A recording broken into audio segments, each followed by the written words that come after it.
चलिए आगे बढ़ते हैं और अब बात करते हैं उत्तर प्रदेश के मुख्यमंत्री योगी आदित्यनाथ की, जिन्होंने कांग्रेस पर एक बार फिर करारा प्रहार किया। कि उन्होंने बताया कि कांग्रेस ने कैसे अराजकता फैलाने का काम किया। कि आपको जानकारी दें कि चुनावी रैली में लगातार मुख्यमंत्री योगी आदित्यनाथ कांग्रेस पर आरोप लगा रखे हैं। कांग्रेस ने अराजकता की तरफ देश को धकेला। के हमला मुख्यमंत्री योगी आदित्यनाथ का नजर आया। कि देश को समृद्धि की तरफ ले जाने की जगह करप्शन की तरफ धकेल दिया, जातिवाद, भाषावाद, आतंकवाद, नक्सलवाद की तरफ धकेल दिया। एक तरफ रामलला मंदिर में विराजमान हुए, दूसरी तरफ यूपी में माफिया का राम नाम सत्य हो गया।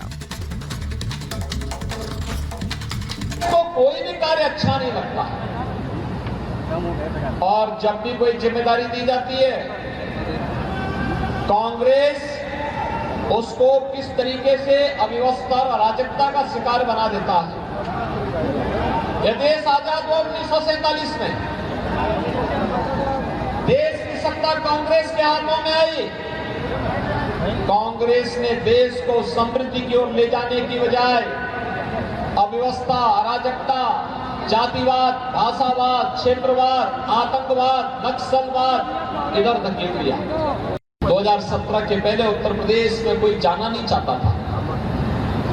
हर दूसरे तीसरे दिन दंगे होते थे, कर्फ्यू लगता था महीनों महीनों। अयोध्या का नाम सुनने से लोग डरते थे। काफी लोग पहले से ही काम जाते थे। बेटी और व्यापारी सुरक्षित थे। और आज भाजपा की केंद्र और राज्य सरकार होने का परिणाम क्या है? आज आप देख रहे होंगे पिछले 7 वर्ष में एक भी दंगा नहीं हुआ, कोई कर्फ्यू नहीं लगा,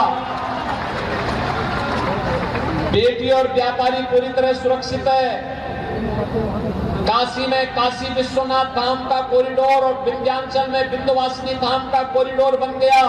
और अयोध्या में तो लगता है जैसे त्रेता युग का प्रभु राम का युग स्वयं साक्षात अयोध्या धाम में आ गया। एक तरफ अयोध्या में प्रभु राम साक्षात विराजमान हो गए हैं, और दूसरी तरफ उत्तर प्रदेश के माफिया और अपराधियों का राम नाम सत्य है भी हो गया है ना।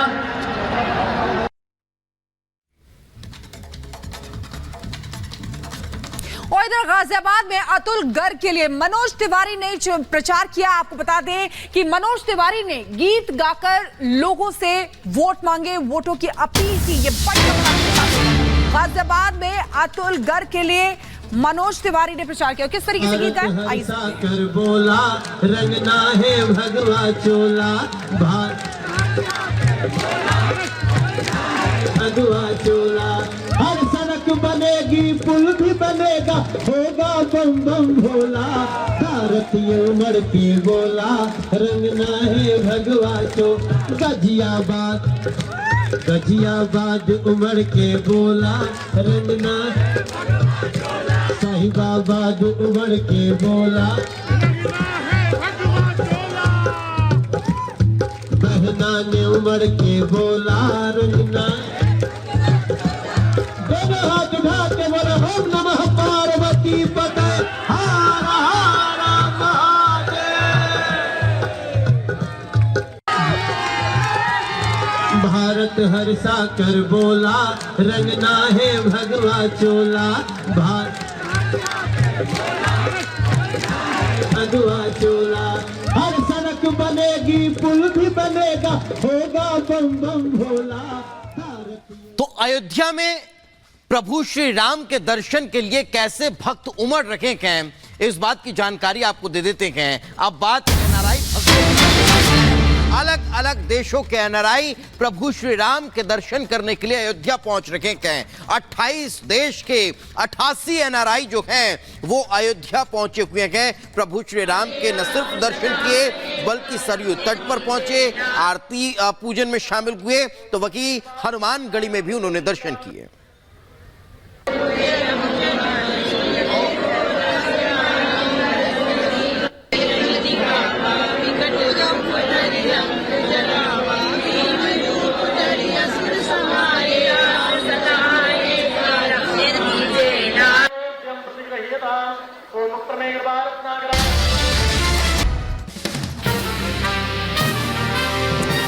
मणिपुर संसदीय क्षेत्र के 11 मतदान केंद्रों पर पुनर्मतदान आज। वोटिंग को लेकर पूरे इलाके में सुरक्षा सख्त, भारी संख्या में सुरक्षा बलों के जवान तैनात। 19 अप्रैल को हुई थी हिंसा।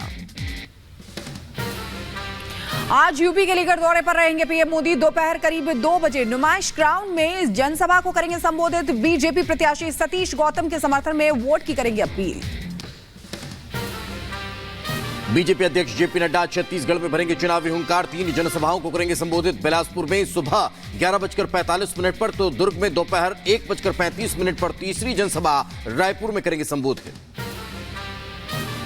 आज छत्तीसगढ़ के कांकेर में गृहमंत्री अमित शाह की रैली। बीजेपी प्रत्याशी भोजराज नाग के पक्ष में करेंगे चुनाव प्रचार। जनता से बीजेपी प्रत्याशी के लिए वोट की करेंगे अपील।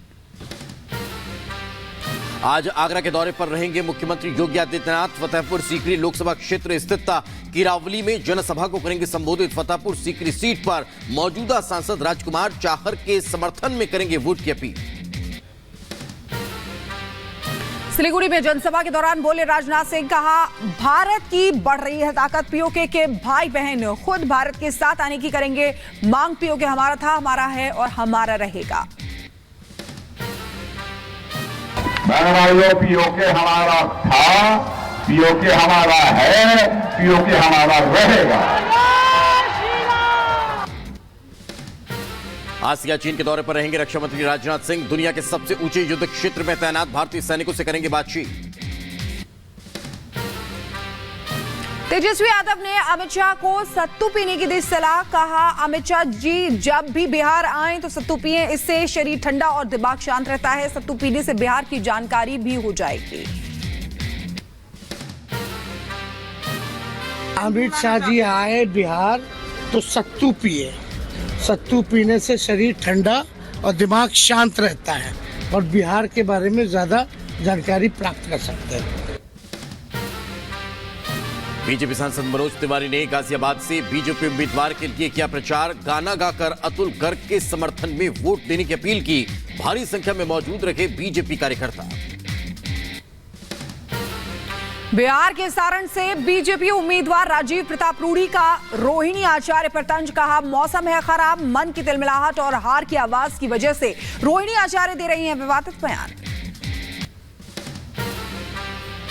गोड्डा सांसद निशिकांत दुबे ने रांची में आयोजित इंडी गठबंधन की रैली पर कसा तंज। कहा इस रैली में भ्रष्टाचारी जो जेल में हैं या बेल पर हैं या किसी परिवार के सदस्य हैं वही लोग शामिल हुए थे। जितने भी छोटे दल हैं उनकी स्थिति कमजोर है। कांग्रेस उन्हें खत्म करना चाहती है। जितने भ्रष्टाचारी हैं जो जेल में बंद हैं या जेल में बंद होने वाले हैं वो, या नहीं तो जो किसी न किसी परिवार के सदस्य, यही 2 लोग जो है इस रैली में आए हैं। मध्य प्रदेश के गुना में ज्योतिरादित्य सिंधिया ने कांग्रेस में भ्रष्टाचार पर किया करारा वार। कहा अगर मैं सरकार नहीं बदलता तो लाडली बहनों का पैसा आज कमलनाथ और दिग्विजय की जेब में जाता। 150 रुपया खाते में मिल रहा है। अगर मैं सरकार नहीं बदलता तो कमलनाथ और दिग्विजय सिंह के पॉकेट में वो पैसा होगा। बीजेपी नेता ज्योतिरादित्य सिंधिया के बयान पर कांग्रेस नेता दिग्विजय सिंह का पलटवार। कहा सरकार क्यों गिरा दी ये विषय दूसरा।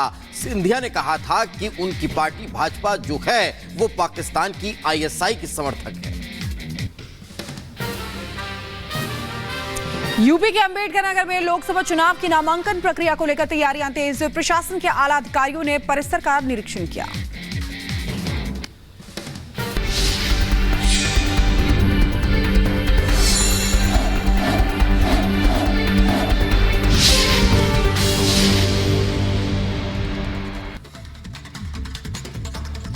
और चलिए अब खबरें विस्तार से देखते हैं। क्या बड़ी खबर का रुख कर लेते हैं। सिंधिया ने कांग्रेस पर